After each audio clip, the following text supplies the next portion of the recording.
Paddington at the Circus by Michael Bond, illustrated by R.W. Alley.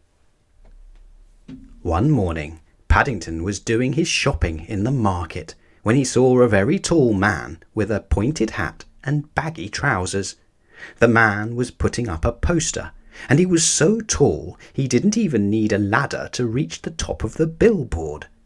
The poster showed a huge tent decorated with coloured lights, and across the middle were the words, "See the world's greatest circus, one night only."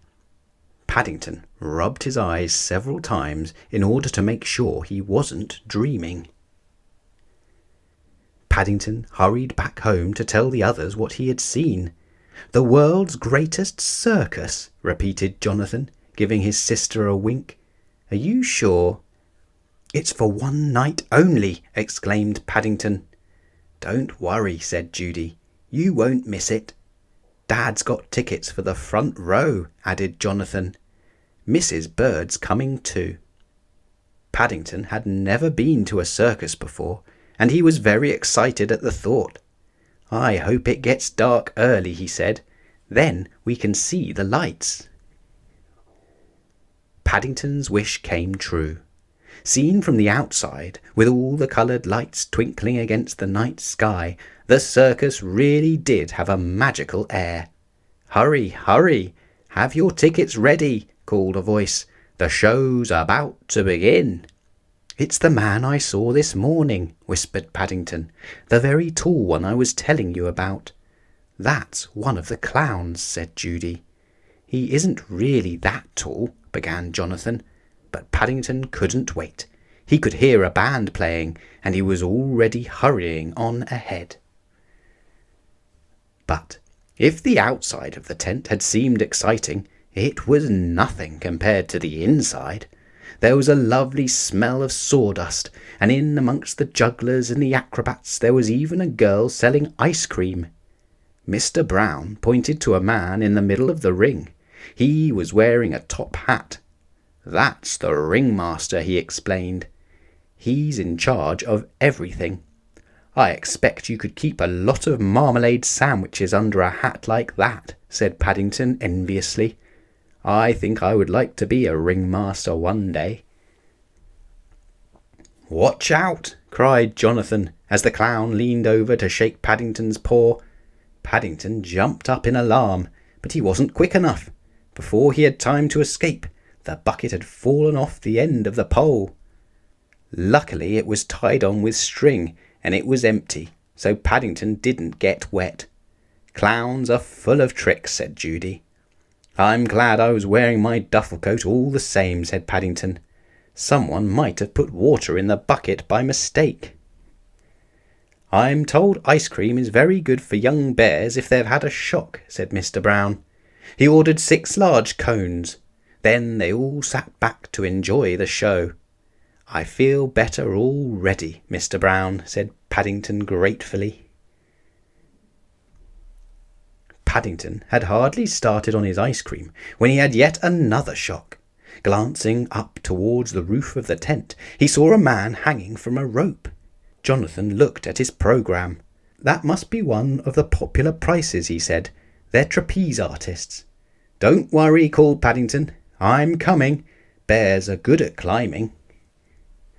Before the others could stop him, Paddington was halfway up the nearest tent pole. Climbing the pole and carrying an ice cream at the same time wasn't easy, and the audience gave a round of applause when he reached the safety of a small platform near the top. Paddington was about to take a bow when, to his surprise, he saw a man coming towards him on a bicycle. "I don't think you're supposed to bring your bicycle up here, Mr. Price," he exclaimed. "Look out!" shouted the man, frantically ringing his bell. "I can't stop." "Hold on," called his partner. In the confusion, Paddington didn't know which to do first, so he grabbed hold of a nearby bar. It came away in his paw, and before he knew what was happening, he felt himself flying through the air. The audience thought Paddington was part of the act, and they clapped louder than ever. Then a gasp went up as he missed the platform on the other side of the tent and began swinging backwards and forwards in mid-air. "Oh dear," said Mrs. Brown. "Whatever will he do now?" "I shouldn't worry," said Mrs. Bird. "Bears usually land on their feet." But even Mrs. Bird went quiet as Paddington's swings got slower and slower, and finally he ended up hanging over the middle of the ring. "Don't let go!" shouted the ringmaster. "Whatever you do, don't let go!" "I'm not going to!" cried Paddington. He tried to raise his hat, but he was still holding the ice cream cone in his other paw. A look of horror came over the ringmaster's face as something soft and white landed with a squelch on his beautifully clean top hat. "Help!" cried Paddington. "I've changed my mind. I can't hold on much longer."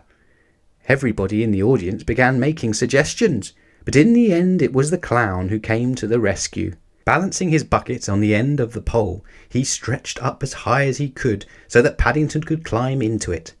"I hope the string doesn't break," said Mrs. Bird.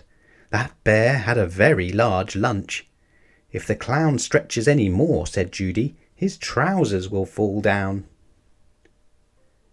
Then he caught sight of the clown's stilts. "It's no wonder you look so tall," he exclaimed. "Funniest act I've seen in years," shouted a man near the Browns. "More! More!" Paddington gave the man a hard stare. "I don't think I want to do any more," he announced. "In fact, I don't think I want to go on a trapeze ever again. I shall just sit and watch from now on." Paddington didn't think anything more could happen to him, but at the end of the evening the ringmaster presented him with another ice cream and insisted he'd take part in the grand parade. "After all," he said, "you were the star of the show. It's a pity we are moving on," he added, turning to the Browns.